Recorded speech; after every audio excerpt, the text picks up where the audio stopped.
কোটা বিরোধী আন্দোলন।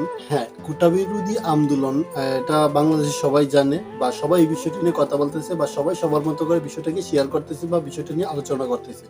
তো এই জায়গায় বিষয়টা হচ্ছে যে আমরা কিছু মানুষকে আমাদের বাংলাদেশে কিছু মানুষকে মানবতার ফেরিওয়ালা বলা হয়। তারা সবসময় বিপদে আপদে তাদের মানে এগিয়ে পড়ে বা সেই আ কাজে লেগে পড়ে যে উদ্ধার করার জন্য, বিপদ থেকে মোকাবেলা করার জন্য মানুষকে দেন।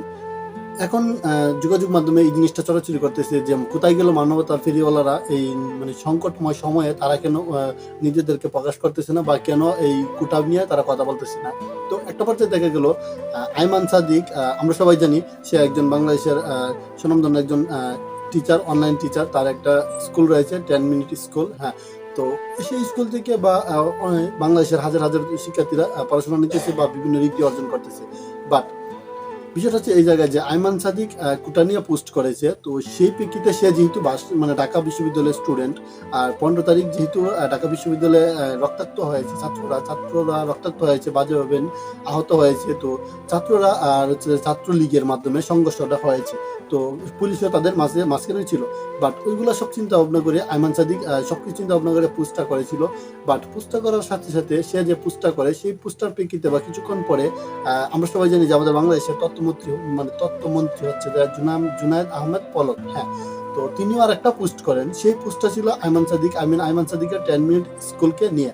হ্যাঁ, তো একটা সংস্থা থেকে তাদেরকে 5 কোটি টাকা দেওয়ার কথা ছিল। হ্যাঁ, তো 5 কোটি টাকা দেওয়ার কথা ছিল। আইমান সাদিক কোটা নিয়ে কথা বলায়, মানে সে যেহেতু কোটা নিয়ে কথা বলতেছে বা কোটা নিয়ে কথাও বলেনি পর্যাপ্তভাবে, সে শুধু একটা পোস্ট করেছে বা তার ভেরিফাইড ফেসবুক পেজে একটা পোস্ট করেছে। তো সেই পোস্টটার ধারাবাহিকতা ধরে রেখেই সেই সংস্থা আইমান সাদিকের 10 মিনিট স্কুলকে 5 কোটি টাকার প্রস্তাব থেকে মানে বহিষ্কৃত করে বা 5 কোটি টাকা দেওয়ার ঘোষণাটা বাতিল করে দেয়। হ্যাঁ, চুক্তিপত্রটা বাতিল করে দেয় শুধু এই একটা জিনিসের জন্য। বাট আমি বুঝতে পারতেছি না বিষয়টা যে সরকারি যে কর্মচারীরা আছে বা যারা উচ্চ লেভেলে আছে, যাদের কথাই পাবলিক শুনে বা যারা পাবলিক ফিগার আছে, তো তারা কেন এই বিষয়টা নিয়ে তো কথা বলতেছে না বা তারা কেন এই বিষয়টা শেয়ার করতেছে না।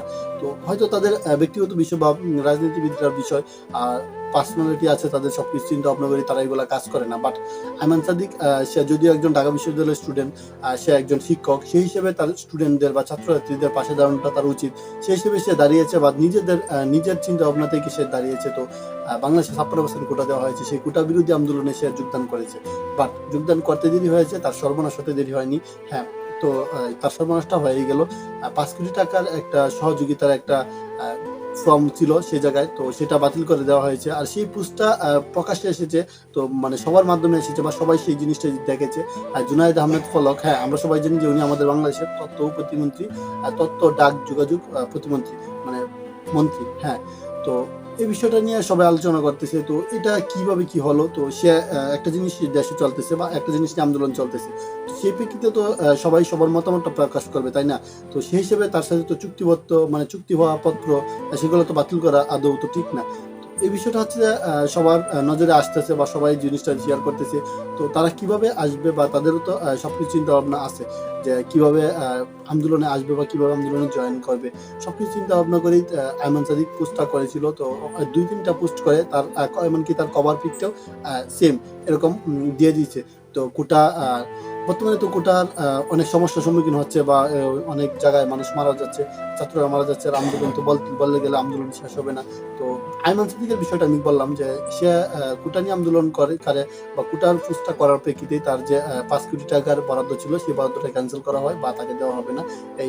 এটা আবার জুনায়েদ আহমেদ পলক স্যার উনি তার ভেরিফাইড ফেসবুকের মাধ্যমে শেয়ার করে দেয় সবার কাছে। হ্যাঁ, তো বিষয়টা খুবই দুঃখজনক লাগলো যে এরকম একটা কাজের জন্য বা এরকম একটা পোস্টের জন্য তো দেশ চাচ্ছে যে কোটাটা সংস্কার হোক। বাট সেই কাজের জন্য তাকে কেন এভাবে তাকে বঞ্চিত করা হলো বা তাকে কেন এত বড় মানে দুঃখটা দেওয়া হলো?